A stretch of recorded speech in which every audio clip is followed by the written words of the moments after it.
శివకుమార్ గారు, మీరు చెప్పండి. 130వ రాజ్యాంగ సవరణ బిల్లు ఇప్పుడు జేపీసీ దగ్గరకు వచ్చింది. ఏదైతే ఆ కమిటీ కూడా తన తుది నివేదికను లోక్సభ స్పీకర్కు 17న సమర్పించడానికి సిద్ధమైంది. అయితే ఏదైతే తుది నివేదిక విషయంలో మీరు వాళ్ళ సిఫార్సులను అంగీకరిస్తారా? అవి ఎంతవరకు ప్రాక్టికల్ అని మీరు అనుకుంటున్నారు? మీ ఒపీనియన్ ఏంటి? ముందుగా వైకే టీవీ ప్రేక్షకులకు, మీకు ప్యానల్ ఉన్న వారికి నమస్కారం. అంటే ఇక్కడ ఒకటేమంటే, ఈ సవరణ ఇప్పుడు తీసుకొచ్చేదే కాకుండా గతంలో కూడా ఎవరిపై అయితే నేరారోపణ ఉంటుంది వాళ్ళు చట్టసభలకు పోవద్దు అనేది కూడా ఆల్రెడీ ఒక చట్టం ఉంది. కానీ దాన్ని పగడబందుగా చేస్తేనే బాగుంటది. ఖాళీ చెప్పడానికి కానీ, లేకపోతే ఏదేదో మొత్తానికి కంటి చూపు లాగా పబ్లిక్ ఏదో మేము ఒక సవరణ చేస్తున్నాము, లేకపోతే దీన్ని పటిష్టం చేస్తున్నామని నోటి మాటతో చెప్తూ చేసే దగ్గర చేయకుండా ఉండడం మటుకు అది మంచి పద్ధతి కాదు. నిజంగా కూడా ఎవరైతే నేరారోపణ ఉంది అటువంటి వ్యక్తి నిజంగా కూడా మామూలుగా ఉండొద్దు అనేది అయితే ప్రతి ఒక్కరు కోరుకుంటారు. అది ఎవరనేది ఏ పార్టీ లేకపోతే ఏ రాష్ట్రం అనేది పక్కన పెడితే, కానీ ఇప్పుడు ప్రస్తుతానికి ఉన్నదంతా అప్పుడెప్పుడో బ్రహ్మం గారు రాసిండ్రు ఏమని, వెధవలకు పదవులు వచ్చును దొంగలు రాజ్యం వెలును అనేది ఒక బ్రహ్మం గారు రాసిన దాంట్లో ఒక ఇది. ఆ రకంగానే ఈరోజు ప్రస్తుతానికి నేరారోపణ లేనివాడు రాజకీయాలకు పనికిరాడు అనే రకంగా ఇప్పుడు రివర్స్ అయిపోయింది. ఒకప్పుడు ఏమంటే నేరారోపణ ఉంటే అటువంటి వాళ్ళు రాజకీయాలకు పనికిరారు, లేకపోతే ఒక ఎమ్మెల్యే కానీ, ఎమ్మెల్సీ కానీ, లేకపోతే ఎంపీ కానీ, లేదంటే ఒక మామూలుగా వార్డ్ కమిటీ మెంబర్ కూడా కావడానికి వీల్లేదు అనేది ఒక రూల్. ఆ రూల్ ఫ్రేమ్ ఉన్నా సరే ఇప్పుడు ప్రస్తుతానికి ఏంటంటే ఎన్ని కేసులు ఉంటే అంత పెద్ద మొత్తానికి పెద్ద నాయకుడు అనే రకంగానే మొత్తం చలామణి అవుతుంది. మొత్తం భారతదేశంలోనే, మన ఆంధ్రప్రదేశ్ తెలంగాణ గురించి నేను మాట్లాడితేనే భారతదేశంలో కూడా ఈ పరిస్థితి ఎక్కువ అయిపోయింది. ఇవి ఇంకా కొంచెం మన దగ్గర తక్కువ ఉంటది, ఆంధ్రప్రదేశ్ కానీ లేకపోతే తెలంగాణలో కానీ. మొత్తానికి నార్త్ లో మటుకు ఇంకా ఈ విషయాలు బాగా ఎక్కువ ఉంటాయి. సో ఇటువంటి అన్ని అరికట్టాలంటే ఏదో కంటి తూర్పులాగా ఏదో మనం సవరణ చేసినాం, లేకపోతే ఒక చట్టం తీసుకొచ్చాం. ఆ చట్టం తీసుకొచ్చినప్పుడే దాంట్లో ఒక లుసుకులు తీసుకొస్తుండ్రు.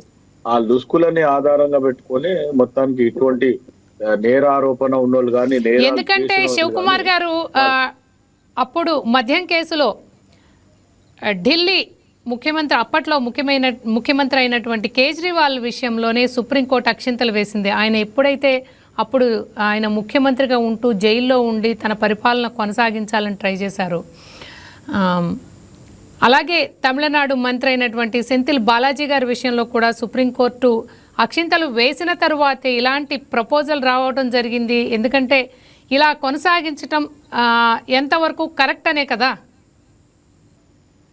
అయితే ఒకటి ఏమంటే, ఇక్కడ ఇప్పుడు కేజ్రీవాల్ సబ్జెక్ట్ వస్తే అది మొత్తానికి ప్రూఫ్లెస్ కేసు అనేది మనం ఆల్రెడీ చూడడం జరిగింది. ఎందుకంటే ఒక్కటే ఏంటంటే, ఢిల్లీ రాష్ట్రాన్ని కూడా మనం కైవశం చేయాలనే ఉద్దేశంతోనే అటు బీజేపీ ప్రభుత్వం ఆయన మీద ఒత్తిడి పెట్టడము.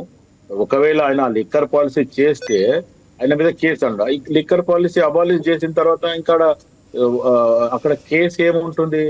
ఏదైతే పాలసీ వచ్చింది ఆ పాలసీ మీదనే ఆయన మీద నేరారోపణ అయింది అంటే ఆ పాలసీని ఇమీడియట్ గా నేను అబాలిష్ చేస్తా అనే రకంగా ఆయన వెనక్కి పోయిన తర్వాత అక్కడ కేసు లేదు. కానీ మొత్తానికి ఒక ఒత్తిడితోని మొత్తానికి జైలు జీవితం గడపాలా, లేదంటే మొత్తం ఢిల్లీలో మనం కైవశం చేసుకోలేము అనే రకంగానే అటు బీజేపీ ప్రభుత్వం ఒత్తిడితోనే అది తీసుకొచ్చి కేజ్రీవాల్ మీద. అయితే శివకుమార్ గారు, ఈ విషయాల్లో ఖచ్చితమైన అంటే రూల్స్ అండ్ రెగ్యులేషన్స్ ఉన్నట్లయితే అంటే ముఖ్యమంత్రిగా ఆయన అరెస్ట్ అయినప్పుడు ఈ పరిస్థితి వచ్చుండేది కాదు కదా.